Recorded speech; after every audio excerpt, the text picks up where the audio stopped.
Et avant la lecture du texte qui nous est proposé ce matin pour notre méditation, je vous invite à la prière. Éternel notre Dieu, nous allons ouvrir la Bible. Accorde-nous ton esprit maternel et créateur, que ces mots anciens te révèlent aujourd'hui, ce matin, à nous qui désirons vivre en disciples de Jésus, le Christ, notre frère.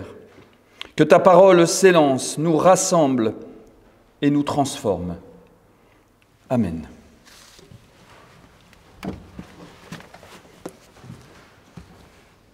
J'ai retenu dans les lectures du jour qui nous sont proposées dans le calendrier liturgique le passage dans l'évangile de Matthieu au chapitre 25, les versets 31 à 46, le passage connu sous le nom du jugement dernier.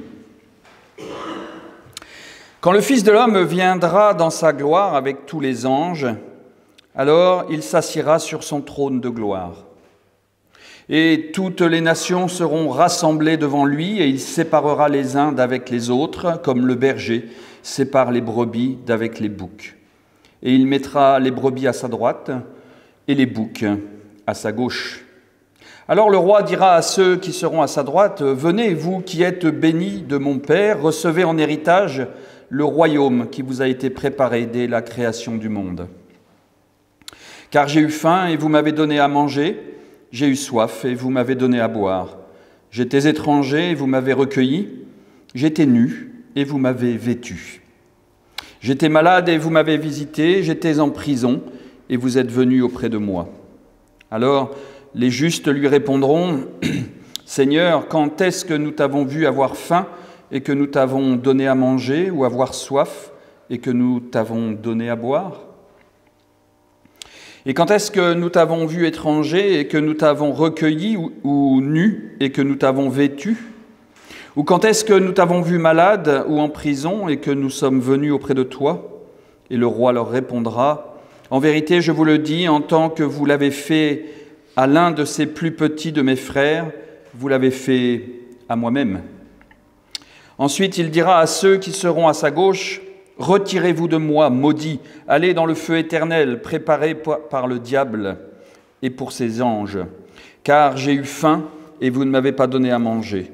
J'ai eu soif et vous ne m'avez pas donné à boire. J'étais étranger et vous ne m'avez pas recueilli, nu et vous ne m'avez pas vêtu, malade et en prison et vous ne m'avez pas visité. » Alors celui-ci lui répondront à leur tour, « Mais Seigneur, quand est-ce que nous t'avons vu avoir faim ou soif, être étranger ou nu ou malade ou en prison, et que nous ne t'avons point assisté ?» Et il leur répondra, « En vérité, je vous le dis, en tant que vous ne l'avez pas fait à l'un de ces plus petits, vous ne me l'avez pas fait à moi non plus. Et ceux-ci s'en iront au châtiment éternel, mais les justes iront à la vie éternelle. » Seigneur, ta parole est une lampe à mes pieds, une lumière sur mon sentier. Amen.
Alors, chers amis, ce jugement dernier a fait couler beaucoup d'encre et a fait trembler plus d'un croyant. Vous pensez bien que la menace du châtiment éternel a dû permettre aux églises de tenir leurs paroissiens au garde-à-vous pendant des siècles. Et attention à celui qui n'aurait pas offert un verre d'eau à un mendiant rencontré au coin de la rue. Mais plus sérieusement, qui d'entre nous n'est jamais resté indifférent une seule fois face à la détresse d'un homme ou d'une femme, face à la solitude d'un malade, face au dénuement d'un sans-abri? Alors cela veut-il dire que nous allons tous nous retrouver condamnés au châtiment éternel dont parle ce texte? En faisant une lecture radicalement littérale, je crois, de ce texte, cette menace de jugement dernier est loin d'être une bonne nouvelle, surtout pour celui qui a fait un écart dans sa vie. Elle n'est pas non plus une bonne nouvelle au sens propre de l'Évangile, parce que les enseignements de Jésus ont toujours appelé à la vie, les enseignements de Jésus n'ont jamais condamné à mort, les enseignements de Jésus ont restauré la vie d'aveugle, de paralytique, d'une femme adultère, d'une samaritaine. Les enseignements de Jésus ont toujours eu pour projet de rendre plus d'humanité dans une société d'il y a 2000 ans qui rejetait les impurs et qui réservait certains enseignements à des élus de la société. Alors, une lecture de ce texte pour un christianisme du XXIe siècle ne peut donc pas aller dans le sens de la condamnation. Elle ne correspond pas à l'esprit des évangiles et aux enseignements de Jésus. Mais alors, il faut nous demander qu'est-ce que ce texte nous dit? Ou plutôt, quelle est la parole de Dieu qui naît à la lecture de ce texte? Ou encore, en d'autres termes, quelle est la bonne nouvelle ou quelles sont les bonnes nouvelles de ce texte? C'est ce que je vous propose de partager avec vous ce matin pour découvrir petit à petit que ce qui est présenté comme le jugement dernier peut devenir en réalité une ultime espérance à la fin du ministère de Jésus et une promesse qui nous est faite. Alors tout d'abord, il faut noter que le titre communément admis, le jugement dernier, ne se trouve pas dans le texte. On parle effectivement du Fils de l'homme qui viendra dans sa gloire avec les anges, mais l'expression « jugement dernier » est un titre qui interprète un peu rapidement le texte. Alors, il faut l'expliquer. Essayons de comprendre en quoi il s'agit d'un jugement dernier, puisque c'est comme cela qu'on l'appelle depuis des siècles. Il y a effectivement un jugement, puisque le texte parle du Fils de l'homme, qui vient s'asseoir sur un trône glorieux, comme un juge, ou plutôt comme un roi, puisque c'est comme cela que le texte le nomme, un roi qui viendrait faire la justice. Oui, mais quelle justice?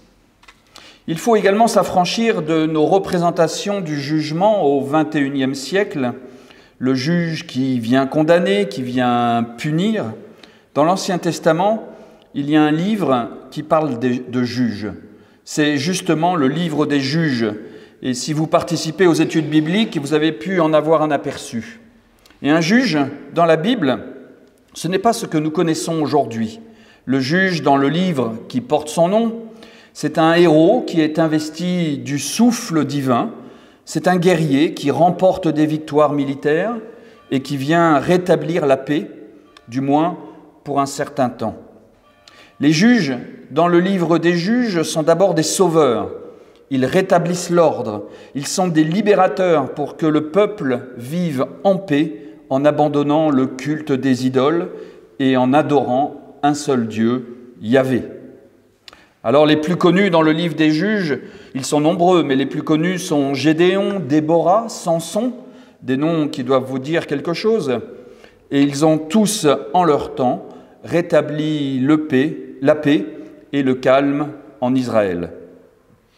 Hélas, à la mort de ces juges sauveurs, les Israélites recommencèrent à adorer d'autres divinités que Yahvé, chacun faisait ce qui lui convenait, pour reprendre la formule qui termine le livre des Juges. Cette description du juge dans le livre des Juges éclaire, je crois, notre texte de ce matin. Nous pouvons donc voir dans notre texte le Fils de l'homme comme un juge ultime, comme un sauveur ultime qui viendra rétablir la paix définitivement, puisque les précédents n'y sont pas arrivés d'une façon définitive. Le Fils de l'homme vient ici rétablir une relation perdue avec Dieu. Mais pourquoi ce jugement est-il dernier ? Si ce jugement est dernier, c'est pour deux raisons, me semble-t-il. D'abord, c'est parce qu'il se passera quand le Fils de l'homme viendra dans sa gloire, donc au retour du Christ sur terre. On parle d'un temps messianique ou un temps eschatologique, la fin des temps. Le jugement est donc dernier parce que nous rentrerons dans une nouvelle ère, dans le royaume de Dieu. Mais avec cette lecture, on ne se sent pas nécessairement concerné aujourd'hui dans notre vie quotidienne. Alors, plus proche de nos vies d'aujourd'hui, si ce jugement est le dernier, je crois qu'il est surtout l'ultime enseignement de Jésus, puisque nous sommes à la fin de l'évangile de Matthieu. Les chapitres suivants concernent le complot contre Jésus, la trahison de Jésus, l'arrestation, sa condamnation et sa mort. Nous sommes ici, en réalité, à l'apogée de l'enseignement de Jésus. Il faut donc entendre le jugement dernier comme une dernière recommandation qui résume tous ces enseignements qui ont débuté 20 chapitres plus tôt avec le Sermon sur la montagne. Un peu comme un enseignant qui aurait semé divers enseignements tout au long de sa vie sur son chemin au fil des rencontres. Mais là, c'est son dernier enseignement. Il résume tout ce qu'il a dit auparavant dans les évangiles. Une clé de lecture pour avancer plus loin dans le texte est de considérer ce texte comme une parabole. Ce n'est pas indiqué comme tel dans le texte biblique. La plupart des paraboles commencent, vous le savez, par le royaume de Dieu, c'est comme, etc. Et ensuite, on a l'habitude d'avoir une histoire qui illustre le royaume de Dieu. Rien de tel ici, pas d'introduction. Pourtant, en annonçant la venue du Fils de l'homme dans sa gloire, eh bien, c'est bien le royaume de Dieu qui est annoncé. Et les images que prend Jésus pour expliquer ce qui se passera quand le Fils de l'homme viendra dans sa gloire sont bien des comparaisons. Et même si Jésus ne prend l'image ni d'un marié, ni d'un maître de maison, ni d'un propriétaire de vigne, ce texte peut être lu comme une parabole. À travers les images de ce texte, il y a deux grandes idées fondamentales des enseignements de Jésus qui sont repris ici. La première, c'est l'amour de son prochain. Jésus n'insiste pas sur le fait qu'un bon croyant, c'est être fidèle aux synagogues. Il ne dit pas de prier, il ne dit pas d'aller au culte tous les dimanches matins, il ne dit pas qu'il faut être un croyant bien pratiquant ou d'avoir fait son catéchisme. Mais pendant 11 versets, Jésus insiste sur l'attention qu'il faut porter à son prochain. Et peu importe les religions, peu importe les cultures, c'est le sens du verset 32 qui dit que toutes les nations seront rassemblées devant le Fils de l'homme. Jésus annonce à tous que le plus important, c'est la façon dont l'être humain vit avec les autres. C'est la façon dont il se tient face aux autres. C'est l'attention qu'on porte aux autres, aux plus petits, aux plus faibles, et c'est cela le plus important. Et je crois qu'en ce week-end de grande collecte de la Banque alimentaire, ce texte donne toute sa légitimité si cela était nécessaire. Et il rend hommage à toutes les organisations humanitaires pour le travail qu'elles font, au-delà de leur confession religieuse. Je trouve ce passage magnifique parce qu'il nous met devant notre responsabilité d'être humain face à Dieu dans sa création. Prendre soin de son prochain, voilà l'ultime responsabilité qui nous est confiée dans cet enseignement. Enfin, la seconde idée développée ici, c'est l'universalité du message de l'Évangile. Jésus ne s'adresse pas seulement à une frange de la société, une poignée d'élus, mais à tous. Le texte dit bien « toutes les nations sont rassemblées devant lui ». Ce passage est une très belle ouverture au monde, à l'altérité. Lorsque Jésus dit que quand il était étranger, on a pris soin de lui, il rappelle tout simplement une règle importante de l'Ancien Testament qui prime devant toutes les autres, prendre soin de l'étranger, de la veuve et de l'orphelin. Et je vous cite seulement ce passage de l'Exode parmi la trentaine de références dans l'Ancien Testament à l'étranger, à la veuve et à l'orphelin. Tu n'exploiteras pas l'immigré, tu ne l'opprimeras pas. Vous avez été des immigrés en Égypte, vous n'affligerez jamais la veuve ni l'orphelin. Si tu les affliges et qu'ils crient vers moi, j'entendrai leurs cris. Dans cette parabole du jugement dernier, Jésus rappelle l'essentiel. Il rappelle ce vers quoi nous devrions toujours revenir quand nous ne savons plus très bien quel est le sens et le cœur de notre foi. Quand notre foi s'éparpille et qu'elle devient seulement une belle idée, mais qu'elle n'est plus une raison d'être, une raison de vivre, qu'elle ne donne plus de sens à notre vie, que notre vie s'écarte ou s'éloigne trop de ce que nous aimerions être, eh bien il suffit de revenir au cœur de la foi dans cet enseignement, à l'essentiel, en se rappelant ce que Jésus nous dit ici, donner du pain ou à boire, donner de l'amour, accueillir celui qui est perdu, accueillir l'étranger, celui qui est seul ou abandonné, vêtir celui qui est nu non seulement d'habits, mais aussi d'amour et de chaleur, et visiter celui qui est dans la tristesse, dans la solitude, dans la maladie. Visiter, c'est aller vers l'autre, ce n'est pas attendre qu'il vienne à nous. Il y a encore un autre aspect sur lequel insiste Jésus dans ce texte, c'est le désintéressement. Le désintéressement de nos actes d'amour et de nos actes de charité, de nos actes de compassion. C'est le cœur de l'enseignement de cette parabole. Quand ceux qui sont à la droite du roi se demandent quand ils ont donné à manger, à boire, quand ils ont accueilli et habillé l'étranger, cela rappelle à nouveau le sermon sur la montagne, 20 chapitres plus tôt, en Matthieu 6. Quand donc tu fais un acte de compassion, ne sonne pas de la trompette devant toi, comme les hypocrites le font dans les synagogues et dans les rues, afin d'être glorifiés par les gens. Amen, je vous le dis, ils tiennent là leur récompense, mais quand tu fais un acte de compassion, que ta main gauche ne sache pas ce que fait ta main droite, afin que ton acte de compassion se fasse dans le secret. Et ton Père, qui voit dans le secret, te le rendra. Jésus rappelle ainsi que nos actes empreints d'humanité doivent donc être gratuits, sans rétribution aucune, sans recherche de gloire. Enfin, pour terminer, évidemment, je ne peux pas occulter le dernier verset qui dit « Les uns iront au châtiment éternel, mais les justes à la vie éternelle ». Alors je me pose la question suivante. Existe-t-il vraiment les uns qui n'auraient jamais eu un geste empreint d'humanité et les autres qui auraient passé leur vie à s'occuper des plus faibles ? Je crois qu'en réalité, ce verset nous appelle à prendre conscience que nous avons ces deux penchants en nous, qu'il nous arrive souvent d'être tiraillés par des désirs contraires et qui nous poussent à avoir des attitudes contradictoires.